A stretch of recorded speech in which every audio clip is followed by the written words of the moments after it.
Now, I was alone there for an eternity. And what I mean by that was absolutely no sense of time.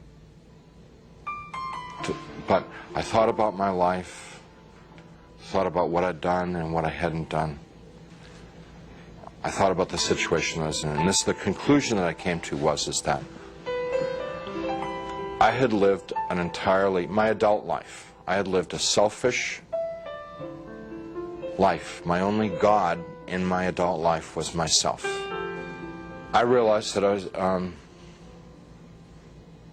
something terribly, terribly wrong with my life, and that the people that attacked me were the same kind of people that I was. They were not monsters, they weren't demons. They were people who had missed it.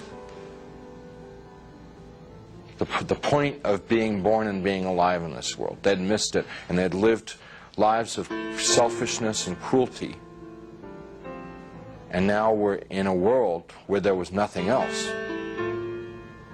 There was nothing but selfishness and cruelty, and they were doomed to inflict that upon each other and upon themselves, probably forever and ever and ever and ever, without end.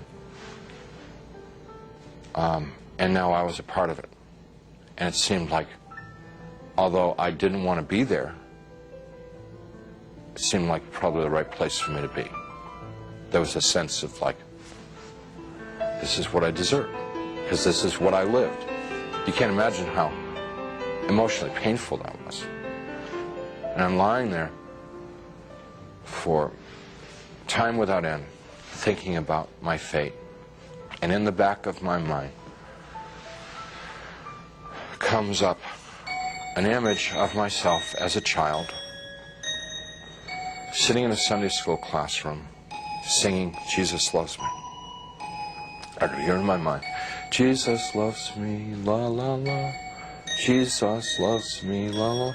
And as I recalled myself singing it and I could hear myself as a child singing it. More important than anything else was that I could feel it in my heart that there was a time in my life when I was young and innocent, when I believed in something good, when I believed in something other than myself, when I believed in someone who was all good, all powerful, who really, really cared about me. And I knew that I wanted that back, that which I had lost, that I'd thrown away, that I'd betrayed. I wanted that back. That I didn't know Jesus, but I wanted to know Jesus. I didn't know His love, but I wanted to know His love. I didn't know if He was real, but I wanted Him to be real. So I called out into the darkness, "Jesus, please save me." Please save me. And He came. He came. First, there was a tiny little speck of light in the darkness, and it very rapidly got bright. And the light became so bright that if it were in this world, it would have consumed me. It just would have fried me to a crisp. But it wasn't at all hot or dangerous there.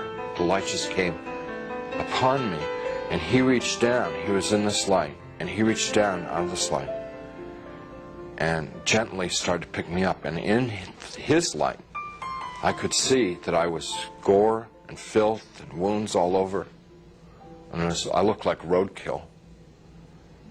And He's gently putting His hands underneath me and very tenderly picking me up. And as He's touching me, everything just goes away.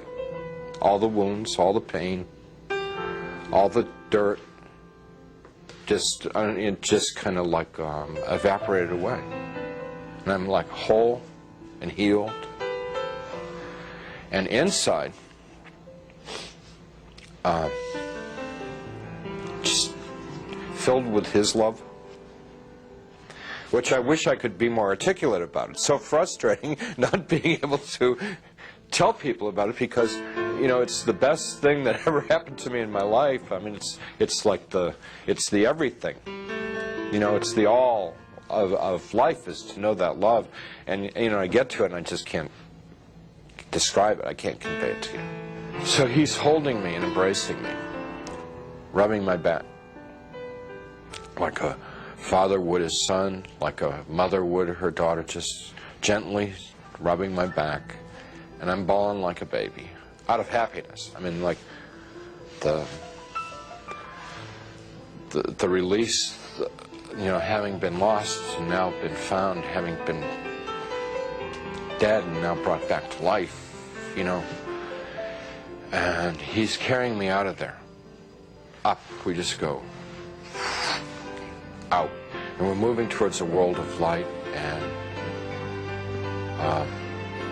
I began to have thoughts of tremendous shame that I've been so bad.